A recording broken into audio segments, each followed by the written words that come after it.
process by which bone is formed is called ossification, and there are two types of ossification: intramembranous ossification and endochondral. Endochondral ossification is the replacement of the cartilage by bone. The cartilage we have here is in blue and is usually present in the long bones. Hyaline cartilage is used during the process of endochondral ossification.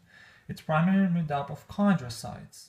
Chondrocytes are labeled here in green and are present at the center of the cartilage model. And the model keeps enlarging as the chondrocytes die. As chondrocytes die, the osteoblasts derived from them, which are labeled here in yellow. Osteoblasts eventually cover the matrix of the shaft of the cartilage in a thin layer of the bone.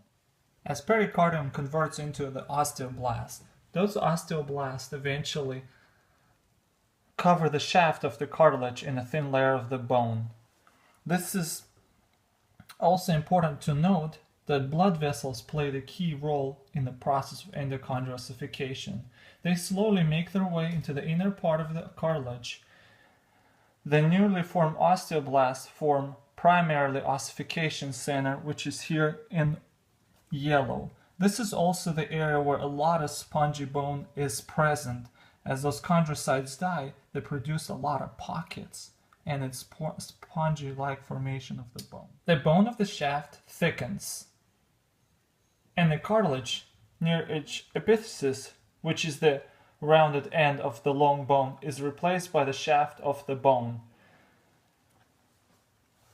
Capillaries make their way into the epiphysis, and osteoblasts form the secondary center of the ossification.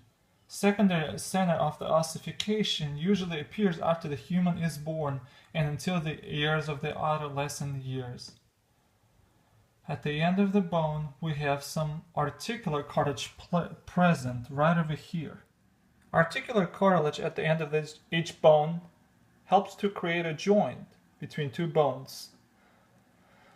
Bone marrow is located at the site of primary ossification in the medullary cavity and surrounded by periosteum.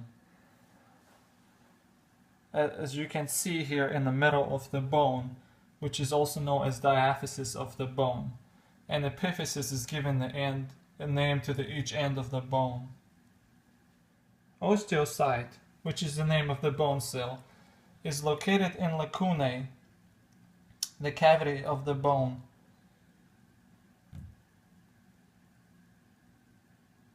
Together with other things, including the blood vessels and nerves, it makes up the osteon. This concludes the presentation of the endochondral ossification. Thank you.